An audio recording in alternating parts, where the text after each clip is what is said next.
Hey everyone, Patrice Colors here. I'm just logging in because I'm in Chicago and was able to see Jussie today. And he's strong, but what's happening inside is it's just unacceptable. Today is the first day that he's going to be able to get an actual bed. He's been sleeping on a restraint bed. They've also filed for him to be released, filed to the appellate court. Hopefully, we'll learn by this week, no later than Wednesday, if he'll get out. And honestly, we just need folks to keep tagging Free Jussie, keep posting. We need folks to call the jails and check up on him, but also say that you think he should be freed. And the last thing is we need folks to challenge the misinformation and disinformation around this case. That's so critical. What happened to Jussie could happen to any of us. And It is Tuesday, March 15th, 2022. Patrice Colors speaking on behalf of Jussie Smollett. Welcome to the National Newspaper Publicists Association's Let It Be Known, and it is also Black Press Week. Over the weekend, family and friends of Empire star Jussie Smollett spoke out in support of their loved one, demanding his freedom from jail and maintaining his innocence. On March 10th, Smollett was sentenced to 150 days in Cook County Jail in Chicago, 30 months of felony probation with no travel restrictions in order to pay over $120,000 in restitution to the city of Chicago and a $25,000 fine. Since then, his official Instagram account has been taken over by his family, who shared posts with updates on how their brothers faring and the overwhelming message of hashtag Free Jussie. The family and friends have even compared Jussie's plight to that of Emmett Till. Well, is that taking it a little too far? And is this just another example of how the justice system treats African Americans different? We discuss with Let It Be Known's chief legal analyst, Robert Tarver of the Tarver Law Firm in New Jersey, Muslim Journal reporter Katrina Hamilton, and Robin Massagill, a District of Columbia lawyer. But first, let's bring on the president and CEO of the National Newspaper Publishers Association to discuss the headlines, Dr. Benjamin Chavis. Good morning, Dr. Chavis. And Dr. Chavis is lingering in the background. Here you are. Hey, Dr. Chavis, good morning. I think we're having some. Yeah, we are. I'll come back. Okay, there we are. Good to see you, Stacy. If you can hear me, I'll come right back. Okay, thanks, Dr. Chavis. Headlines this morning, Jeannie Thomas, the wife of Supreme Court Justice Clarence Thomas, said in an interview published yesterday that she attended the January 6, 2021 rally at the Ellipse in Washington. She gave the comments to a conservative magazine that examined the political and personal history of both Mrs. Thomas and her husband, Clarence Thomas, the Supreme Court Justice, including her role in efforts to overturn the presidential election. Her comments to the Washington Free Beacon were her first about her participation in the rally. She said she had attended the rally in the morning, but left before President Donald Trump addressed the crowd. She said, "I was disappointed and frustrated that there was violence that happened following a peaceful gathering of Trump supporters on the Ellipse on January 6th. There are important and legitimate substantive questions about achieving goals like electoral integrity, racial equality, and political accountability that a democratic system like ours needs to be able to discuss and debate rationally in the political square. I feel we are losing that ability." Mrs. Thomas has previously pushed back against an ongoing congressional investigation into what took place that day. In December, she co-signed a letter calling for House Republicans to expel Representative Liz Cheney of Wyoming and Adam Kinzinger of Illinois from their conference for joining the congressional committee investigating the attacks. She and her co-author said the investigation, quote, "brings disrespect to our country's rule of law and legal harassment to private citizens who have done nothing wrong," adding that they would begin a nationwide movement to add citizens' voices to this effort. So that is the wife of Supreme Court Justice Clarence Thomas. It is why that seat should not be a lifetime seat. That's just an editorial on that right there. But as we move on, Breonna Taylor's mother, Tamika Palmer, met with officials from the Justice Department's Civil Rights Division on Monday to ask them to investigate the fatal shooting of her daughter during a botched police raid in 2020, and ultimately to bring federal charges against the officers involved. Tamika Palmer says, I'm here at the Department of Justice asking them to do the right thing. She said after the meeting that this is bigger than Breonna. If no one addresses this issue, they'll keep kicking in our doors and murdering us. Sunday marked the 2-year anniversary of Breonna Taylor's death. The 26-year-old was shot and killed during the police raid at her apartment in Louisville, Kentucky in March 2020. Her death sparked protests across the country.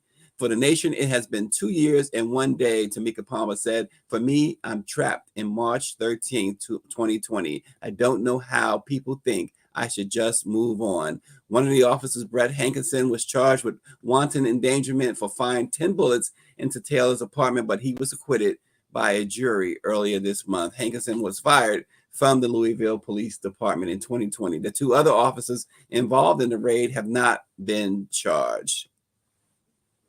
Also this morning, a new nationwide questionnaire revealed that a majority of African-American adults believe that social media is the #1 source of misinformation about COVID-19 vaccines, and that false information intentionally targets the Black community. The insights released yesterday by the Senu nonprofit organization that facilitates public health programs and services to benefit communities and people of African descent reviewed responses by 791 African-American adults between the ages of 18 and 54 and discovered the top 5 most frequented sources for COVID-19 vaccine information are the news, 48%, 43% said the internet, and 39% said social media. Family and friends provided 35% of that content, and doctors also 35%. When it comes to feeling confident that they are getting accurate information about the COVID-19 vaccine, 33% of the African Americans questioned say they completely trust their doctors to provide the information, and 18% completely trust their family and friends. Social media ranked last of the choices, with only 6% of participants saying they trust online platforms completely to provide accurate information. We now turn our attention to Jussie Smollett and what's going on there. So Jussie Smollett, as we know, starts to spend 150 days in jail, 3 years of felony probation. But this is not about guilt or innocence. We want our audience to chime in as well. We want to take as many questions as you have, because we're not trying to relitigate this case. But should Jussie go to jail? Should he be in jail? You heard Patrisse Cullors at the top of this show.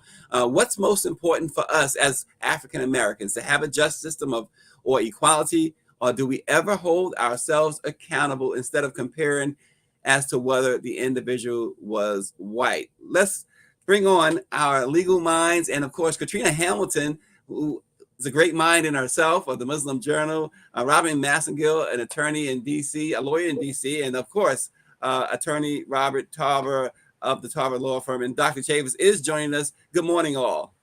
Good morning. Good morning. Good morning. So first, let's let attorney Robin Massengill, let's set the stage here. Jussie Smollett, 150 days in prison, in jail. We saw Patrisse Cullors at the beginning of the show speak out about it. Should he be serving time? Is this a crime in which he should be serving jail time? I think it's a great question. First, to the extent the justice system uses jail as the form of punishment for any crime, for crime generally, and the jury found him guilty, this is what he's going to do. He's going to serve that time. Do I think he should serve the time? I think he should be in a mental institution. I think that the judge was very clear about 3 things that he said. Jussie was selfish, that he was arrogant, and he was a narcissist. And narcissism is a form of mental illness. It's on these, it's the diagnostic DSM level 2. That's a mental illness. He needs to serve time in an institution that can address that issue. And also, I believe that the alternative to jail would be to actually do some volunteer work in places where people have been lynched. There are top 5 states in the U.S. where, if he was accused of fraudulent hate crimes, He should go to Arkansas, Alabama, Mississippi, Louisiana, and spend a month in each of those places. I do not think that the Cook County Jail is where he belongs for the kind of offense that he did.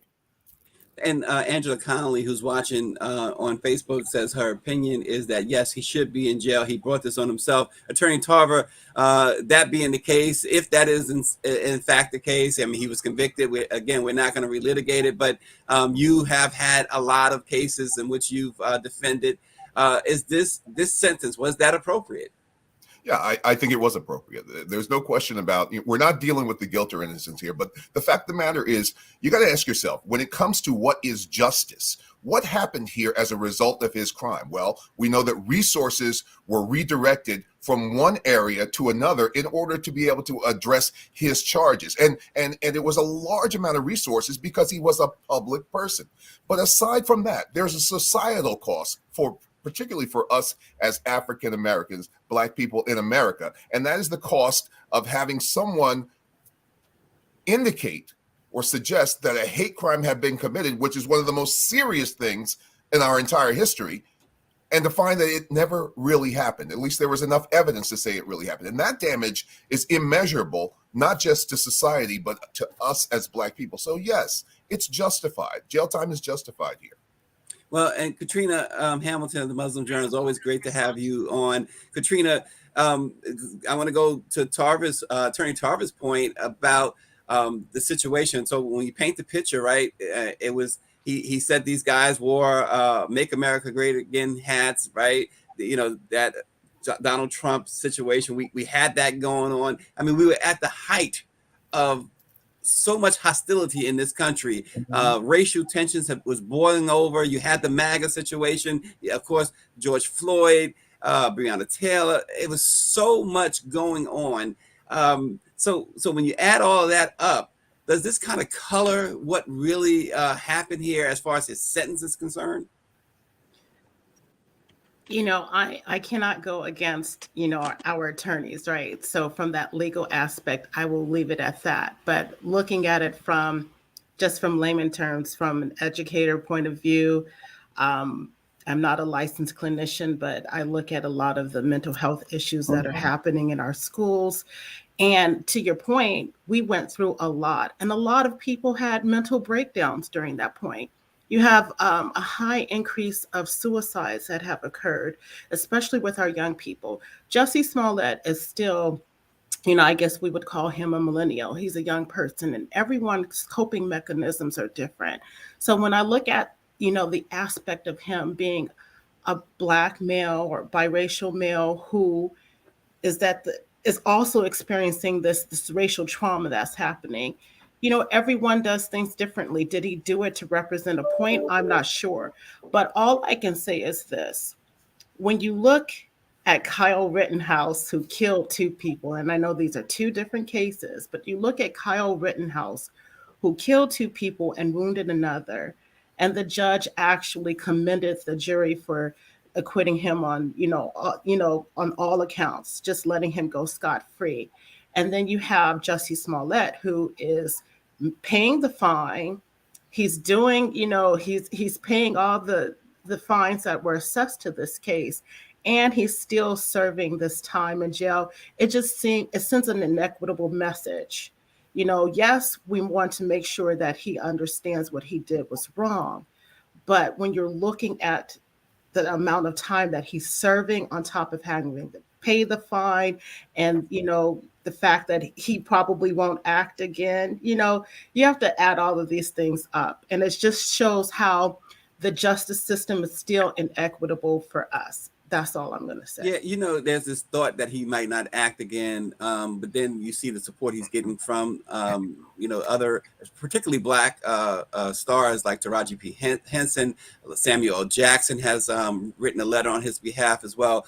But I want to go back to Attorney Massengill, because I want to bring in O.J. Simpson in this, right? Because O.J. Simpson's trial changed a lot of things. And when you think about that, and you juxtapose it to what's happening with Jussie Smollett, tell us about the legal community. And we often think about how we react as laymen, as Katrina mentioned, but how does the legal community, the Black legal community particularly, react when you have a O.J. Simpson case that is so controversial? In this case, that's so controversial. That's a good point. I remember O.J. Simpson's verdict very well. I was at Howard University in the Department of Political Science. And there was a debate about what his freedom would mean for Black people, what the legal community would do as a backlash to Black people, given his verdict of not guilty. The Black legal community and the political science community was very much concerned. Although there were cheers all over the classrooms, all over the United States, Black people were cheering because justice had been finally done for one Black man in a system of injustice. The other side of the coin were Black people who knew that the justice system would come down with the hammer on Black people, would give us harsher sentences, would find a way to make this, as it always does, make OJ's freedom, make Black people across the country pay for one man getting perceived justice one time. And that's exactly what happened. I think in this case with Jussie Smollett, I did not rush to judgment. There was something about his case that was just odd. And I agree with the sister, with Katrina, who said there was a lot going on at the time. And I agree with Attorney Tolliver. We were at the height of Trump's hatred. We had never seen the level of crime that he was committing and getting away with across the country. Black people were having PTSD about how could this man do all of this stuff and get away with it when Black people take 1 ounce of that and are in jail for 50 years or more. So I think at the time that Jussie did what he was accused of, it was interesting, like that he would do like the noose that you all just showed during the Jenny when you were having the Jenny discussion. He used that noose as a product of his crime. I think that Black people should be concerned about what it means to have justice versus what it means to be treated equally to people who are not given equal treatment. Just because white people get off on what they do does not mean that Black people want to emulate that.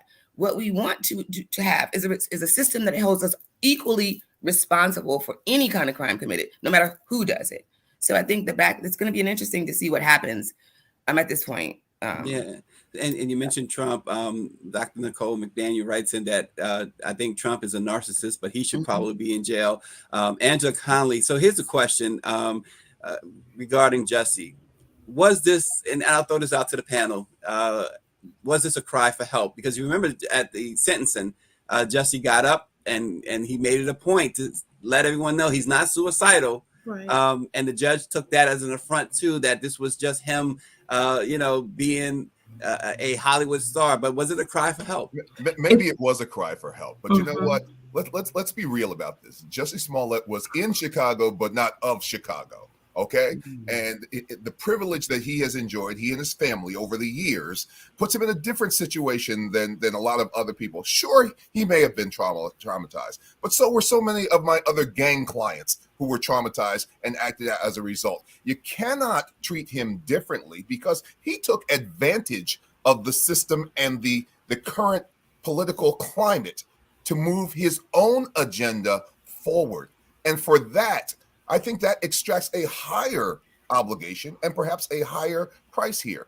And people who are moving forward with this free Jussie movement and these signs of that nature, you really have to ask yourself, if you're doing that, what qualifies him for freedom? Why should he be treated any differently? Well, is it because he may have been privileged at one point and that this is way too harsh for him in his privileged situation? Guess what? There are people in Chicago every day who are in worse conditions and have come up in worse ways and are still suffering, and they don't get the same level of treatment. So we have to be very careful that we are not discriminating in the way that we look at our own people and the experiences that they go through.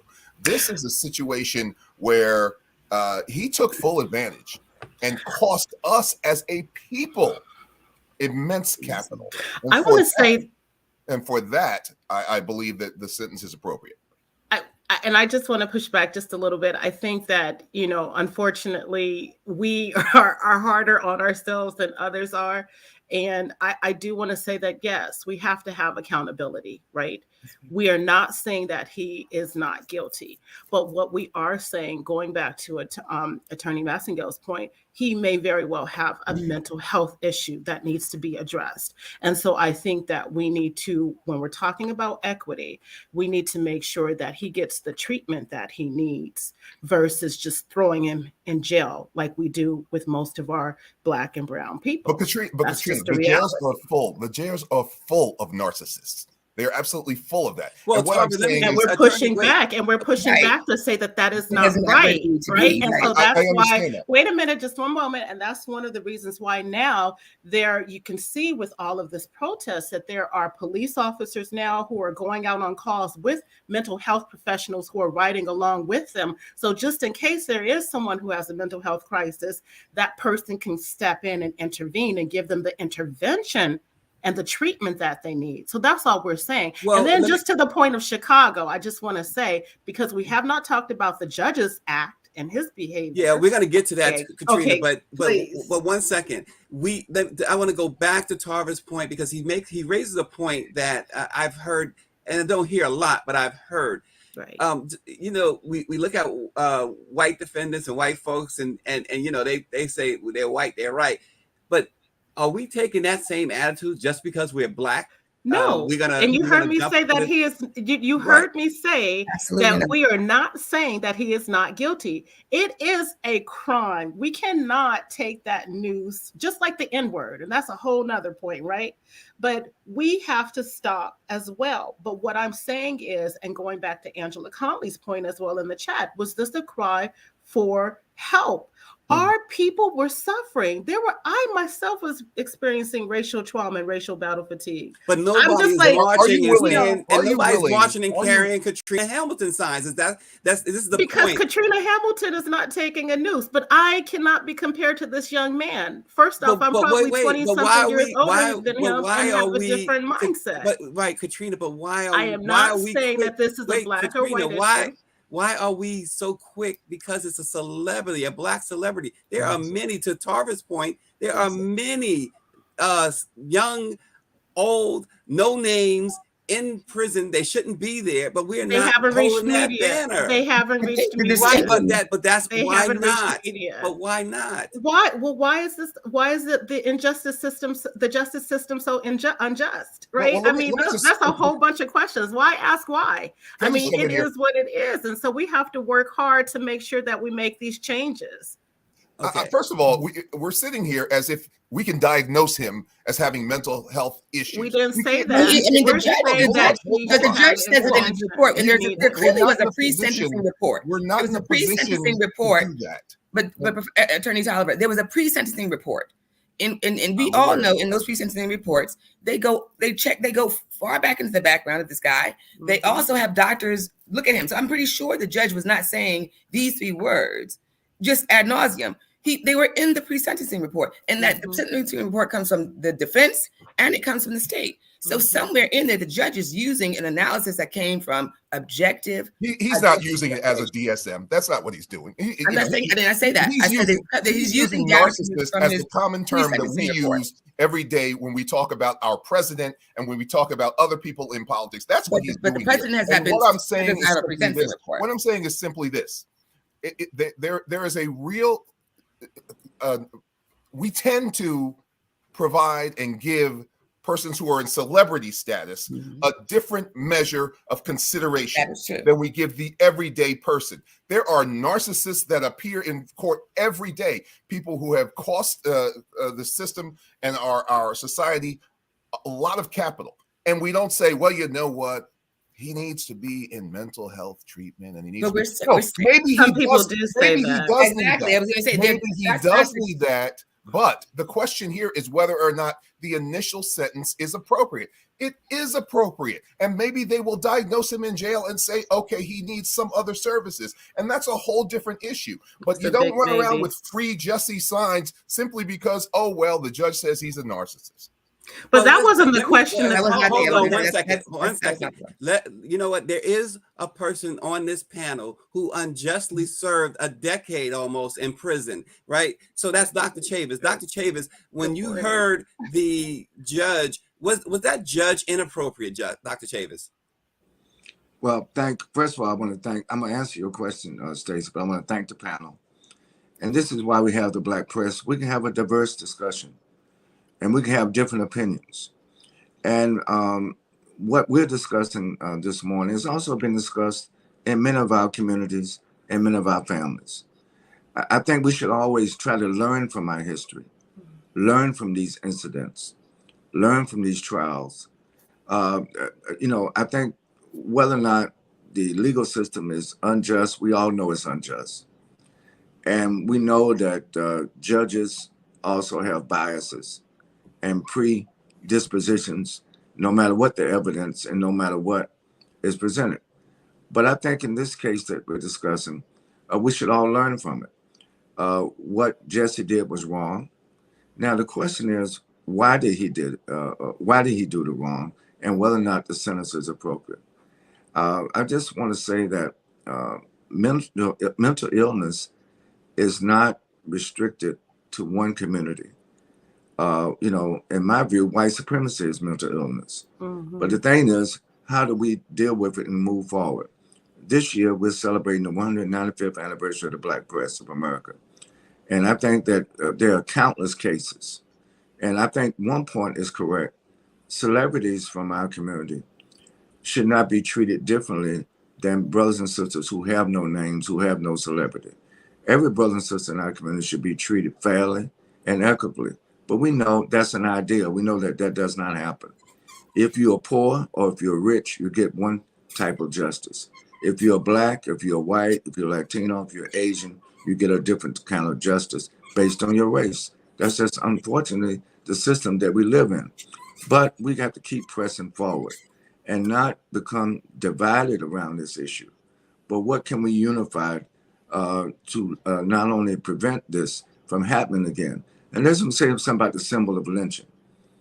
We are people that cannot afford to have someone to cry wolf about lynching, and then when somebody really is lynched, people will not take it seriously. That to me was the most serious crime here. We don't have a situation where we need to falsify racial discrimination or racial hatred. We face it every day, and we still have not gotten justice for Breonna Taylor. Mm-hmm. It's just a line in her grave right now, should not be, and no one has ever been convicted for her murder in Kentucky. Or charged. Or even charged. So look, let's not pretend that the legal system is just. It's not. But we should also hold ourselves accountable in the African American community, so that and if some of us make mistakes, we try to learn from those mistakes, get up and not make those mistakes again. And I agree that are there some brothers and sisters in our community need mental health? Absolutely, but not disproportionately to other communities. Of course. And that's the point I'm trying to make. So, Dr. James, And I think that we should learn from this. If there's anything that people that want to help Jussie in this situation, that's fine. But let's not make this case the recipe or the lens through which we see all other cases. I think that would be a mistake.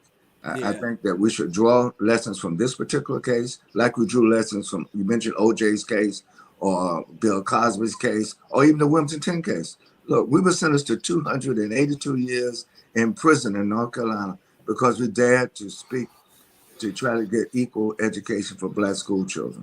Now, I don't necessarily compare the Wilmington 10 to what happened here. And keep in mind, in 1971, nobody knew who we were. No, we were not celebrities. We were just civil rights workers, young people, 17, 18, 19 years old, who knew there was something wrong with the judicial system. And not only did the local prosecutor come down on us, the state government, but the federal government, all the way up to the United States president and the attorney general were involved in framing up the Wilmington 10 because we became a symbol of resistance in the 70s. So, yeah, we all can learn from it. But I just don't want us to be divided ultimately about it. Let's learn from it. If the brother can get some help, let's give him some help. But I'm concerned about all the brothers and sisters, the nameless brothers and sisters in Chicago or in Kentucky or in Mississippi and Alabama, and all our states that are facing trauma, that are facing injustice, that are facing a more systematic form of mental illness, which I refer to as white supremacy. Well, Attorney Massengill, let me go to you, and then we'll go around the table here. But let's go back to the judge. He scolded him. I mean, it was something that was rarely seen in courts. What did you take from that? Was that appropriate? Well, I think compared to the judge in the Kyle Sullivan, the Rittenhouse case, this judge was much more on target with making sure he read into the record exactly what Attorney Tarver was talking about, the amount of resources, the rush to judgment, the way they stopped everything. I remember it very clearly to get to the bottom of this, because it was what he did was heated. Which was a new term I had learned in the law. He used a noose at the time as he was using red caps, which signified the MAGA situation that was brewing and had everybody on edge. So I think that the judge used some restraint. I think that the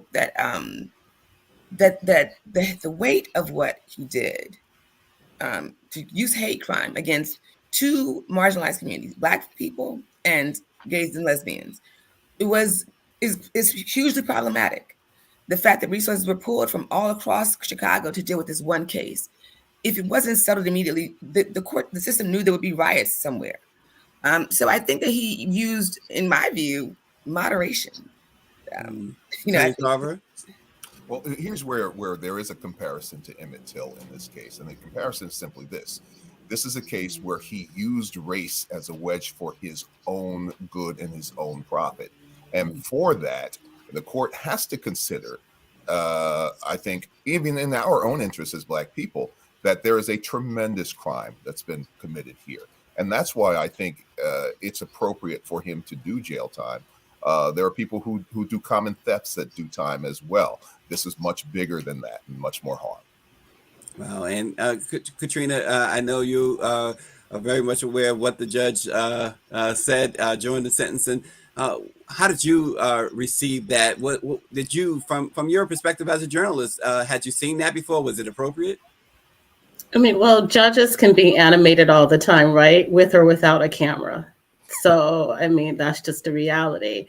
I think for me, I concur what both of our attorneys said, but I just, again, would like to see that same energy being used all across, right? Just equitable. So if you're going to use it for this, set the precedent so whoever commits this crime, regardless of race, will have that same outcome.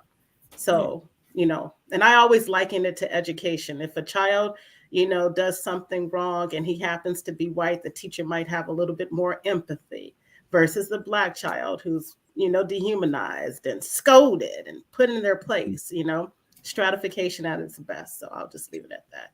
Well, we thank you all for such a spirited conversation. Attorney Massengill, Attorney Tarver, of course, Katrina Hamilton, we really appreciate you. And of course, Dr. Chavez. Don't forget, it's Black Press Week. We have a special coming up on Thursday.